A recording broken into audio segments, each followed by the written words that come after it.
questions. So the very first question is, you're a flex lurk player. How do you find the gaps in a map? Of course, you have like a certain push that team wants to do, right? And if you're flexing, sometimes you don't even get to find the gaps, because sometimes you need to go to a certain position, like you need to breach this wall, blah, blah, blah. But sometimes you have the freedom. And if you want to find gaps, I think a very important thing to do is you open up stuff around the map. So there's pressure everywhere, right? So they don't just know you open one door, you go in there, you know what I mean?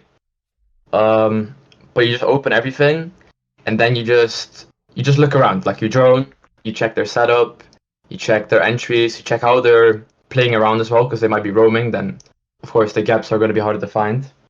But I think to do as well, to find the gaps, you bring certain operators like Brava, Flores, whatever. So you can like Flores a shield, you can Brava a trap. So to find the gaps, right, to make the gaps yourself. And that's it, really. Yeah. Okay, so basically making a lot of ghost pressure elsewhere with the Brava, floors, and Twitch. You can destroy the cams as well, bulletproof, evil eyes, and so on. But yeah, so you can force the gaps with these type of operators. Now, my only question is, when specifically are you looking for the gaps to find? It depends. It's it's a certain push, right? And sometimes you have a free guy, and most of the times I'll be the free guy because I'm the lurker, right? So I'm like the flexer. So, wait, say the question again? Of course. So the question is rather like, when do you know when you should go for the gaps versus when should you go for default attack strat? Okay, so sometimes when I'm lurking, right, I'm looking for the gaps, but sometimes there are no gaps. So then you just rotate back, you play with the team, you fill up certain position that can be filled, or you double up with someone. But if there's like a blatant gap, I'm gonna say you're playing Clubhouse, they're in gym, you're on the Logi edge. You just check Logi quick, there's no on Logi. The first thing you do, you just insta drop. It depends on the push, of course. If you have the free guy, because I have a lot of freedom, right?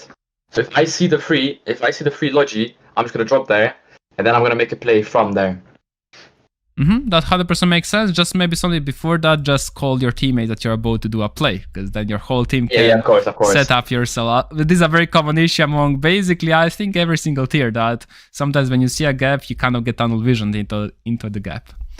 Yeah, but you want to do it quick as well sometimes, right? So then 100%. You're rushing into it. But if you say it to your team, then they can go accordingly as well. Like, we're pushing gym, but we want to do a cash push, but I see this gap. Then the thermite rotates over to jacuzzi, bridge jacuzzi, holds my short. One guy goes to con window, holds the con, cash the con, rotate. I can just push into master, get the kill, and then we have full side control. They can't rotate back, and they're stuck.